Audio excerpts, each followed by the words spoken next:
সেদিন সন্ধ্যাবেলা মা বাবার সাথে বেরিয়ে পড়লাম, ভাইয়ের পড়া ছিল বলে বেচারা যেতে পারিনি। গেছিলাম হচ্ছে ব্যারাকপুরে, প্রথমেই ফুচকা খেয়ে চলে গেলাম পিসি চন্দ্রতে। মায়ের একটা পেন্ডেন্ট এক্সচেঞ্জ করে আরেকটা টার্সেল পেন্ডেন্ট নেওয়ার কথা ছিল, কিন্তু মায়ের পেন্ডেন্টটার ওয়েট একটু বেশি হওয়ায় সবাই সাজেস্ট করলো লাইট ওয়েটের নেকলেস হয় অনেক রকমের, সেগুলো দেখতে। তো বেশ ভালোই লাগছিলো, ওগুলোই দেখছিলাম। বেশ 10 গ্রামের মধ্যে ভালো ভালো নেকলেস ছিল।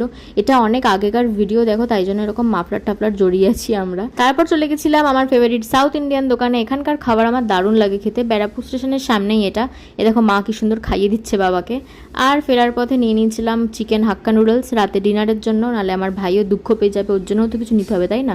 আর দেখো মোয়াও নিয়ে নিয়েছিলাম সাথে। আর এই যে মা পিসিচন্দ্র থেকে এইটা কিনেছিল, দেখো লাইট ওয়েটে কি সুন্দর দেখতে না। আমিও একটু পরে ঢং করছিলাম, কিন্তু মাকেই ভালো লাগছিলো বেশি পরে, যাই হোক। আর এটা দেখো কত আগেকার ভিডিও, ছত্তি ভাইয়ের বিয়ের কার্ড এসেছিল সেদিনকার, এখন ওর বিয়ে হয়ে 1 মাসের বেশি হয়ে গেছে। যাই হোক, তারপর রাতে ডিনার করে নিলাম। তোমাদের ভিডিওটা যদি ভালো লেগে থাকে লাইক করে দিও, সাবস্ক্রাইব করে দিও, টাটা।